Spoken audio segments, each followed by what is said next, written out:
എടാ, നിങ്ങളൊരു സംഭവം അറിഞ്ഞോ? ഞാൻ ഇന്നലെ കാട്ടിലൂടെ നടക്കുമ്പോൾ ഒരു പുലി വന്നു.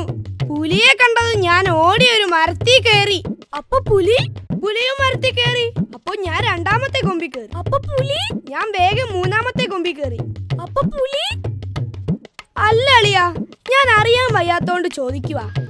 നീയൊക്കെ എന്റെ സൈഡോ അതോ പുലിയുടെ സൈഡോ? പുലി പുലി പുലി ഇത് തന്നെ ചോദിക്കാനുള്ളൂ. ഒരു കഥ പറഞ്ഞിങ്ങനെ ഹരം പിടിച്ചു വരുവായിരുന്നു. ഞാൻ കൈ കാണിച്ചാ നീയൊന്നും വണ്ടി നിർത്തില്ല അല്ലടാ. അയ്യോ സാറേ, സാറിനൂടെ ഇതിൽ കയറാൻ സ്ഥലമില്ലാത്തത് കൊണ്ടാ ഞാൻ നിർത്താഞ്ഞത്.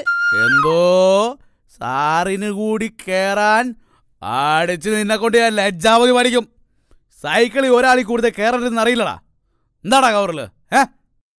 ചുമക്കുള്ള മരുന്നാ സാറേ. ടോണിക്കാണോ? ഇത് വലിയ പൊല്ലാപ്പായല്ലോ. ടോണിക്കൊന്നുമല്ല, ഇതെന്റെ വല്യമ്മച്ചിക്കാ. സാറേ, എന്റെ അമ്മച്ചിയുടെ മരുന്ന്. നിന്റെ ഒരു മരുന്ന് വീട്ടിൽ പോടാ. വൈഫിന് ചുമയാണെന്നും മരുന്ന് കൊണ്ടുവരണമെന്നും ഇപ്പം മെസ്സേജ് കിട്ടിയതേ ഉള്ളൂ. അത് കിട്ടി.